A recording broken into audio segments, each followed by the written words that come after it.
Halo guys, jumpa lagi di channel Nivedita Grafika. Kali ini, kita akan membahas tentang contoh soal dan pembahasan pedagogik tentang teori-teori belajar. Uji pengetahuan, UP, PPG 2022. Bagian 2. Simak video ini sampai selesai. Soal nomor 1. Penerapan teori belajar di mana siswa bebas mengumpulkan data, mencoba-coba, membuat hipotesis, mencari dan menemukan pola, menyusun rumus, membuktikan benar tidaknya suatu hipotesis. Hal ini merupakan penerapan teori belajar. A. Sibernetik. B. Kognitif. C. Behavioristik. D. Konstruktivisme. E. Humanistik. Pembahasan. Apabila ada soal dengan kata kunci, siswa mencoba-coba, membuat hipotesis, mencari dan menemukan pola, membuktikan benar tidaknya suatu hipotesis, maka hal itu merupakan penerapan teori belajar konstruktivisme. Jadi, intinya siswa yang melakukan pembuktian dan membangun suatu pemahaman adalah penerapan teori belajar konstruktivisme. Soal nomor 2. Guru diharapkan tidak hanya melakukan kajian bagaimana dapat mengajar yang baik, namun kajian mendalam justru dilakukan untuk menjawab pertanyaan bagaimana agar peserta didik dapat belajar dengan baik. Hal tersebut sesuai dengan implikasi dari teori belajar. A. Sibernetik. B. Kognitif. C. Behavioristik. D. Konstruktivisme. E. Humanistik. Pembahasan. Kata kunci dari teori belajar humanistik adalah memanusiakan manusia.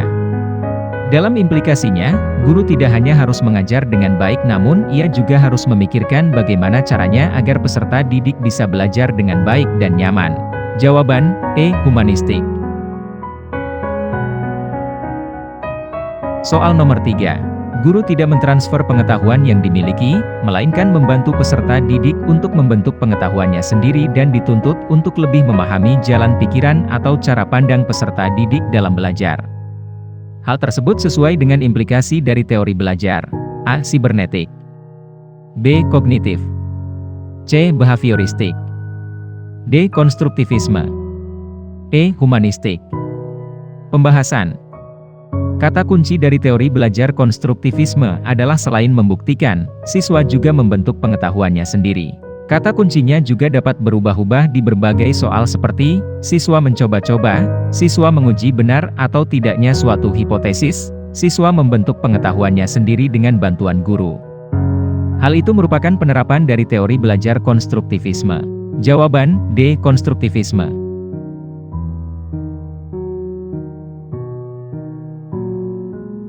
Soal nomor 4. Ilmu pengetahuan dibangun dalam diri seseorang melalui proses interaksi yang berkesinambungan dengan lingkungan. Hal tersebut sesuai dengan teori belajar. A. Sibernetik. B. Kognitif. C. Behavioristik. D. Konstruktivisme. E. Humanistik. Pembahasan. Ilmu pengetahuan dibangun dalam diri seseorang melalui proses interaksi yang berkesinambungan dengan lingkungan sesuai dengan teori belajar kognitif. Jawaban, B. Kognitif. Soal nomor 5. Seseorang dianggap belajar jika ia telah mampu menunjukkan perubahan tingkah laku. Hal ini sesuai dengan teori belajar. A. Sibernetik. B. Kognitif. C. Behavioristik. D. Konstruktivisme. E. Humanistik. Pembahasan. Pada soal nomor 5 ini terdapat kata kunci, tingkah laku, yang menunjukkan tentang teori belajar behavioristik. Jika siswa dapat menunjukkan perubahan perilaku, maka ia telah dianggap belajar. Jawaban, C. Behavioristik. Soal nomor 6. Teori belajar yang mengutamakan tingkah laku pada individu yang belajar dengan mengutamakan hubungan stimulus dan respon merupakan teori belajar. A. Behavioristik. B. Sibernetik. C. Kognitivistik. D. Konstruktivistik. E. Humanistik. Pembahasan. Behavioristik atau behaviorisme berhubungan dengan perubahan tingkah laku pada peserta didik atau individu serta mengutamakan hubungan antara stimulus dan respon. Ingat, jika ada kata stimulus dan respon, maka berhubungan dengan teori belajar behavioristik. Jawaban A. Behavioristik. Soal nomor 7. Pernyataan berikut yang menjelaskan makna istilah kognitif adalah: A. Kemampuan untuk memecahkan masalah. B. Kemampuan untuk mengungkapkan pendapat. C. Kemampuan berkomunikasi. D. Kemampuan berinteraksi. E. Kemampuan untuk mengintegrasikan diri. Jawaban A. Kemampuan untuk memecahkan masalah. Secara sederhana teori ini menggambarkan bahwa belajar adalah aktivitas internal yang terdiri dari beberapa proses, seperti pemahaman, mengingat, mengolah informasi, problem solving, analisis, prediksi, dan perasaan. Ada juga yang menggambarkan bahwa teori belajar kognitif itu ibarat komputer. 8. Seluruh komponen pendidikan memiliki tujuan yang sama, yaitu terbentuknya manusia yang ideal, manusia yang dicita-citakan, yaitu manusia yang mampu mencapai aktualisasi diri. Pernyataan tersebut merupakan bagian dari teori A. Humanistik, B. Behavioristik, C. Sibernetik, D. Kognitivistik, E. Konstruktivistik. Pembahasan. Seperti dibahas sebelumnya, kata kunci dari teori humanistik adalah memanusiakan manusia. Seluruh komponen pendidikan yang disebutkan di soal No. 8 ini termasuk bagian dari teori humanistik. Jawaban A. Humanistik. Soal nomor 9. Aliran ini lebih menekankan pada keaktifan siswa selama kegiatan belajar, aktif berpikir, menyusun konsep-konsep serta memberi makna tentang hal-hal yang dipelajari, dan yang paling penting terwujudnya belajar adalah niat peserta didik itu sendiri. Pernyataan tersebut merupakan aliran dari teori A. Konstruktivistik, B. Humanistik, C. Behavioristik, D. Kognitivistik, E. Sibernetik. Pembahasan. Dalam teori belajar konstruktivistik, siswa akan aktif dalam kegiatan belajar, aktif berpikir, dan menyusun konsep-konsep. Sehingga jawabannya adalah A. Jawaban A. Konstruktivistik. Soal nomor 10. Saat ini siswa dituntut untuk dapat belajar setiap saat dan bisa terjadi dimanapun. Hal ini terjadi karena kemajuan teknologi yang memungkinkan belajar jarak jauh dalam jaringan atau online. Pernyataan di atas sejalan dengan teori belajar. A. Sibernetik, B. Konstruktivisme, C. Behaviorisme, D. Kognitivisme, E. Humanisme. Pembahasan. Teori sibernetik mementingkan teknologi informasi, internet, hal-hal yang serba online, jaringan komputer, dan kecerdasan buatan lainnya. Sehingga soal tersebut jawabannya adalah A. Jawaban A. Sibernetik. Beberapa teori belajar yang harus dikuasai oleh pendidik yakni teori belajar behavioristik, kognitivisme, konstruktivistik, humanistik, dan teori sibernetik. 1. Teori belajar behavioristik. Teori belajar behavioristik merupakan teori yang mempelajari perilaku dalam proses pembelajaran. Hal ini dikarenakan analisis yang dilakukan terletak pada perilaku yang nampak, terukur, tergambarkan, dan dapat diprediksi. Belajar merupakan upaya melakukan perubahan perilaku manusia yang disebabkan oleh pengaruh lingkungannya. Behaviorisme bertujuan untuk mengetahui bagaimana perilaku individu yang belajar dipengaruhi oleh faktor lingkungan. Behavioristik memandang bahwa belajar merupakan perubahan tingkah laku sebagai akibat dari adanya interaksi antar stimulus dan respon. Robert, 2014. Peserta didik dianggap telah melakukan belajar jika dapat menunjukkan perubahan tingkah lakunya. Contoh, peserta didik dapat dikatakan memiliki kemampuan membaca jika ia bisa menunjukkan kemampuan membacanya dengan baik. 2. Teori belajar kognitivistik.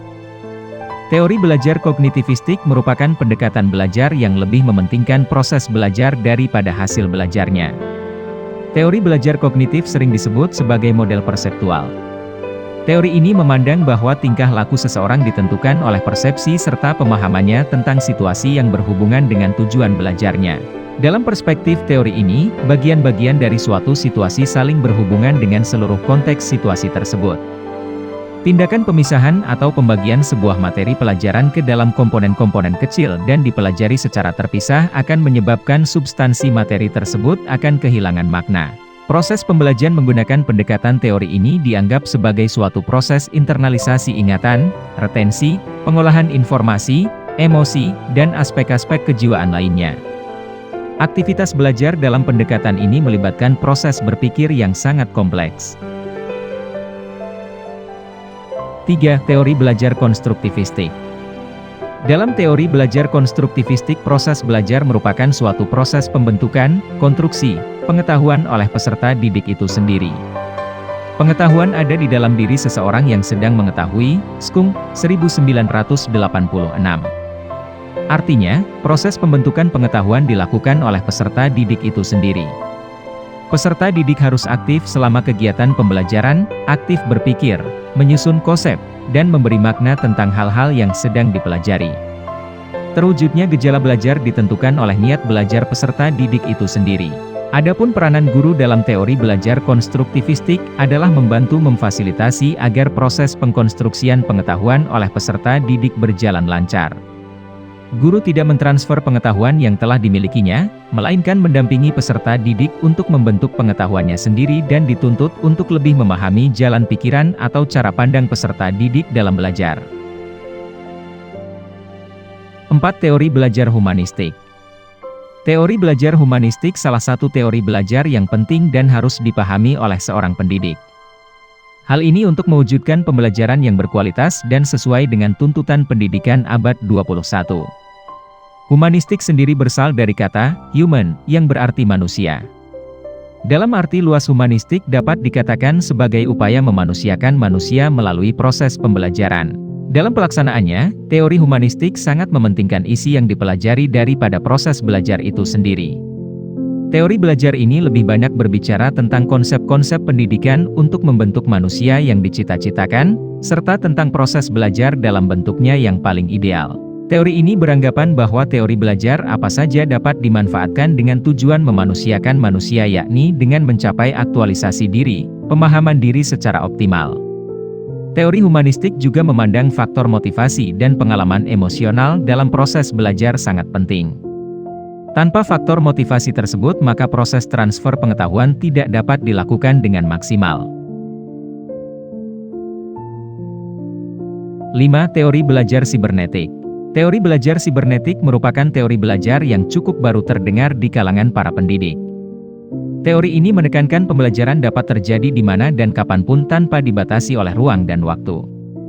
Pendidik dan peserta didik dapat melaksanakan proses pembelajaran dengan memanfaatkan teknologi dalam jarak yang jauh. Pada situasi pandemi COVID-19 seperti saat ini, teori belajar sibernetik menjadi pilihan utama dalam melaksanakan proses pembelajaran jarak jauh, PJJ, atau online dari tempat rumah masing-masing. Demikianlah pembahasan video kali ini, semoga bermanfaat. Jangan lupa like, komen dan subscribe.